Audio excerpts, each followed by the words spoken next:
അപ്പൊ നമ്മളിന്ന് കൂലിയിലെ FDFS കണ്ടിരിക്കുവാണ്. അപ്പോ നമ്മളെല്ലാരും അതിന്റെ റിവ്യൂ അറിയാനാണ് വന്നിട്ടുള്ളത്. ഓരോരുത്തരായിട്ട് അവരുടെ അഭിപ്രായങ്ങളായിട്ട് ഷെയർ ചെയ്യുന്നതായിരിക്കും. പടം മൊത്തത്തിൽ പറയുകയാണെങ്കിൽ ആദ്യം തന്നെ അതിന്റെ മേക്കിംഗ് നല്ലതാണെങ്കിലും പല രീതിയിലും വരുമ്പോ എനിക്ക് പടം കുഴപ്പമില്ല. ഭയങ്കര ഹൈപ്പ് കൊടുക്കേണ്ട കാര്യമൊന്നുമില്ലാന്ന് തോന്നി. അതായത് ഫസ്റ്റ് ഹാഫ് എങ്ങനെ ഉണ്ടായിരുന്നു? ഫസ്റ്റ് കുഴപ്പമില്ല. എനിക്ക് ക്ലൈമാക്സ് കുറച്ചുകൂടെ ബെറ്റർ ആയിട്ട് തോന്നി. പിന്നെ ലോകേഷിന്റെ സ്ഥിരം ക്ലീഷേഴ്സ് പടത്തിൽ യൂസ് ചെയ്തിട്ടുണ്ട്. എന്നാലും നമുക്ക് കുറെ ടിസ്റ്റുകളും കാര്യങ്ങളും എനിക്ക് ഇഷ്ടപ്പെട്ടു. ഉപേന്ദ്രയുടെ എൻട്രി കൊണ്ട് ഉദ്ദേശിച്ച ഹൈപ്പൊന്നും എനിക്ക് പിന്നീട് ഉപേന്ദ്രയില് തോന്നിയില്ല. പിന്നെ ആമിർ ഖാന്റെ കുറെ കൂടി ഇഷ്ടപ്പെട്ടു. സൗബിനും അത്യാവശ്യം കൊള്ളായിരുന്നു. അതേപോലെ തന്നെ നാഗദേവനും സെറ്റ്. അഭിപ്രായങ്ങൾ എനിക്കൊരു ആവറേജ് പടമായിട്ട് തോന്നി. വലിയ വിക്രമായിട്ട് കമ്പയർ ചെയ്യുമ്പോഴോ അല്ലെ ലിയോ ആയിട്ട് കമ്പയർ ചെയ്യുമ്പോൾ അതിന് 3-1 പോലും എനിക്ക് ഫീൽ ആയിട്ടില്ല പേഴ്സണലി.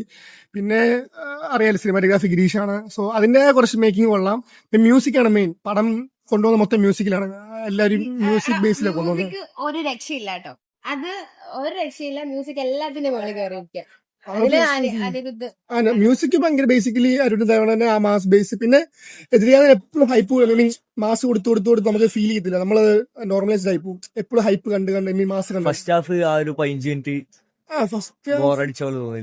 എനിക്കില്ല. എനിക്ക് പേഴ്സണലി ആകിയത് ഈ ഫസ്റ്റ് ഹാഫ് ഒട്ടും ഇഷ്ടപ്പെട്ടു പേഴ്സണലി. പിന്നെ പടം നല്ല ആവറേജ് പടമാണ്. ഒത്തിരി എക്സ്പെക്ടേഷൻ ഇല്ലാതെ ഒന്ന് കാണുകയാണെങ്കിൽ ഓക്കെ ഫൈൻ. പിന്നെ ബേസിക്കലി പടമല്ലോ മാസ് പടം തന്നെ. സൗബിൻ എങ്ങനെയുണ്ട്? സൗബിനെ കുറിച്ച് പറയുകയാണെങ്കിൽ സൗബിൻ ഫസ്റ്റ് എന്താണെന്നപ്പോ നമുക്ക് ഭയങ്കരമായിട്ട് ഒരു എന്താ പറയുക ഒരു വില്ലന്റെ ഒരു സംഭവങ്ങളൊക്കെ ഉണ്ടെങ്കിൽ ഒരു വർക്കായില്ലാത്ത പോലെ തോന്നി. ആ ഒരു ഓറ ഉണ്ടായില്ലേ? സൗബിൻ കൊള്ളാം. അല്ല സൗബിന്റെ ആ അഭിനയം നമ്മൾ കുറെ പടത്തിൽ കണ്ടുള്ളതാണ്. ആ ഒരു ടൈപ്പ് ഓഫ് ഒരു ആക്ടിംഗ് ലെവൽ സൗബിൻ കൊള്ളാം. പക്ഷെ ഒരു പിന്നെ നമ്മൾ നോർമലി നോക്കുവാണെങ്കിൽ ലോകേഷിന്റെ പടത്തിലെ ഒരു ബേസിക് ഗിരീഷ് ഗംഗാധരനെ നമ്മള് അംഗീകരിച്ചു കൊടുക്കുന്നത്. എന്നെ എക്സൈറ്റ് ചെയ്ത 2 ഫാക്ടറാണ് ലോകേഷും ഗിരീഷ് ഗംഗാധരനും. അതിൽ ലോകേഷ് കൊറേ ഡൗൺ ആയ പോലെ തോന്നി. എന്ന് വെച്ചാല് സ്ക്രിപ്റ്റ് ആയാലും ഡയറക്ഷനിലായാലും നമ്മള് ഇപ്പം രജനീകാന്തിന്റെ എല്ലാത്തിലും നമ്മൾ ഇത് കണ്ടില്ല. എന്ന് വെച്ചാൽ പഴയ ഒരു സ്റ്റൈല് ആ ഒരു ഫോൺ കൊറേ സാധനം ഉണ്ട്. സ്പോയിലർ ആക്കുന്നില്ലെങ്കിലും പക്ഷെ വർക്ക് എനിക്ക് പേഴ്സണലി അത് അത്ര ഇഷ്ടപ്പെട്ടില്ല. എന്ന് വെച്ചാല് നമ്മളിത് കണ്ടു പഴകിയ സാധനം ഫൈറ്റ് ആയാലും പിന്നെ എടുത്തു പറയേണ്ട സാധനം എന്ന് വെച്ചാല് പഴയ നമ്മളെ റെട്രോ സാധനം എന്ന് വെച്ചാല് ഇവരെ 90s കൊണ്ടുപോകുന്നത് അത് അടിപൊളിയായിട്ട് ചെയ്തിട്ടുണ്ട്. അതിന്റെ മേക്കിംഗ് വൈസ് ആയാലും VFX ആയാലും എല്ലാം എഡിറ്റിംഗ് വൈസ് എല്ലാം പക്കായിരുന്നു. ക്യാമറ അവസാനം ആമിർ ഖാൻ അത് വേറെ തന്നെ ഒരു ഫീൽ ആയിരുന്നു അല്ലേ? ആ ഒരു അതിൽ ഒരു സാഗ് ഫീൽ ചെയ്യണം അമീർ ഖാൻ പറഞ്ഞ സമയത്താ സെറ്റപ്പ് ആയിരുന്നു. അതിപ്പം ആർക്കും കിട്ടാത്തൊരു ഇൻട്രോ, രജനീകാന്തിന് പോലും കിട്ടാത്തൊരു ഇൻട്രോ അമീർ ഖാൻ കിട്ടിയിട്ടുണ്ട്. ക്ലൈമാക്സിന് വേണ്ടി പടം ഇങ്ങനെ ഒരുക്കി കൊണ്ടുവച്ച പോലെ ഉണ്ട്. അവസാനത്തെ ക്ലൈമാക്സിന് വേണ്ടി അത്രയും ബിൽഡപ്പ് കൊടുത്ത് അങ്ങനെ കൊണ്ടുവച്ച പോലെ ഉണ്ട്. എനിക്ക് പേഴ്സണലി ഫീൽ അങ്ങനെയാണ്. അല്ലാതെ എനിക്ക് അങ്ങനെ തോന്നിട്ടില്ല അത്ര വലിയ പടം അങ്ങനെ. ആ ഒരു ഇൻട്രോ സീനും അടിപൊളിയായിരുന്നല്ലേ? ഞാൻ പറഞ്ഞ ബേസിക്കലി മ്യൂസിക് ആണ് പടത്തെ കൊണ്ടുപോയത്. സെക്കൻഡ് ഹാഫിലെ മറ്റേ ഫൈറ്റില് ഒരു ക്ലാസ് മ്യൂസിക് മറ്റേ അവരുടെ മാൻഷനിലത്തെ അത് കൊള്ളായിരുന്നു. പക്ഷെ അത് ലോകേഷിന്റെ എല്ലാ പടത്തിലും ഇപ്പൊ അത് സെയിം റിപ്പീറ്റ് ആയിട്ട് ഒരു റിപ്പീറ്റേഷന്റെ നല്ല രീതിയിൽ. ഇളയരാജയുടെ പടം മ്യൂസിക് ശ്രദ്ധിച്ചായിരുന്നു? പുള്ളിയുടെ 90s കാലഘട്ടത്തിലെ പാട്ടെടുത്തതും കൊള്ളായിരുന്നു. ടൈപ്പ് ഓഫ് ഇതുണ്ടായിരുന്നു. മൊത്തത്തിൽ പറയുകയാണെങ്കിൽ എങ്ങനെയാണ് പടം? ഒരു ആവറേജ് ഉള്ളൂ, ഒരുപാടൊന്നും പറയാനില്ല. ഒരുപാട് ഹൈപ്പ് കൊടുക്കേണ്ട കാര്യമൊന്നുമില്ല.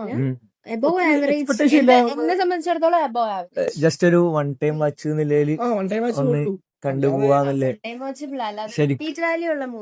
അല്ല അങ്ങനല്ല, എന്നാലും നമുക്കൊരു ലോകേഷ് പടം എന്ന് പറയാൻ പറ്റൂ. നമ്മൾ ബിക്കോസ് ലോകേഷ് എടുത്ത പടം അത്രയും ക്ലാസിക് പടങ്ങളായതുകൊണ്ട് നമ്മൾ അത്രയും എക്സ്പെക്ടേഷൻ വെച്ച് സിനിമ കാണാൻ പറ്റുന്നത്.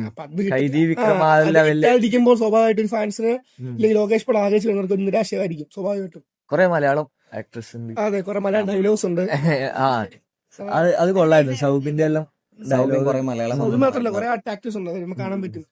നല്ല രസമുണ്ടായിരുന്നു. ബേസിക്കലി അത്രേ ഉള്ളൂ. ബേസിക്കലി പറഞ്ഞാൽ പടം ഒരു average one time watchable. Okay, average. അതില് എന്റെ പേഴ്സണലി പറയുകയാണെങ്കിൽ ഗിരീഷ് ഗംഗ തന്നെ കൂടുതൽ ഇഷ്ടപ്പെട്ട്. പക്ഷെ എനിക്കിങ്ങനെ അത്രയും സിനിമാറ്റോഗ്രാഫി ഇങ്ങനെ തോന്നിട്ടില്ലെങ്കിലും അല്ല പുള്ളിയുടെ കയ്യില് നമ്മള് കമ്പാരിറ്റീവ്ലി എന്ന് വെച്ചാൽ നമ്മള് കണ്ട പടം അങ്കമാലിയും ജെറ്റിക്കെട്ടും എല്ലാം ആണ്. എന്നാലും ഇത് കൊള്ളാം. ലൈറ്റിങ്ങും എല്ലാം അങ്ങനത്തെ ഒരു പടമല്ലല്ലോ. Basically വേറെ ലൈറ്റിങ്ങും genre ആണ്. അതെല്ലാം കൊള്ളാം. പിന്നെ Mass പടമാണ്. അതിന്റെ കൂടെ അനിരുദ്ധിന്റെ മ്യൂസിക് എല്ലാം വരുമ്പോ അത്യാവശ്യം കൊള്ളാം. Music ഒന്നും പറയാനില്ല. Music ഒന്നും മ്യൂസിക് ഒരു പട- രക്ഷയില്ലടാ. പടത്തെ ഞാൻ മൊത്തത്തില് എല്ലാ സീനിലും ബിജി ഞാൻ എൻജോയ് ചെയ്യുമായിരുന്നു. അത് പടത്തിന് മൊത്തത്തില് എടുത്തോണ്ട് പോകുന്നത് മ്യൂസിക് തന്നെയാണ്. ഇത് മടുപ്പിക്കുന്നില്ല. മടുപ്പിക്കണില്ല. അതേപോലെ മറ്റേ ഇതും കൊള്ളാം എന്ന് വെച്ചാൽ സൗബിന്റെ ഡാൻസ് ആ പരിപാടി നല്ലൊരു മോണിക്ക കൊള്ളാം. energy. മോണിക്ക കൊള്ളാം. എനിക്ക് നല്ല രസമുണ്ടായിരുന്നു.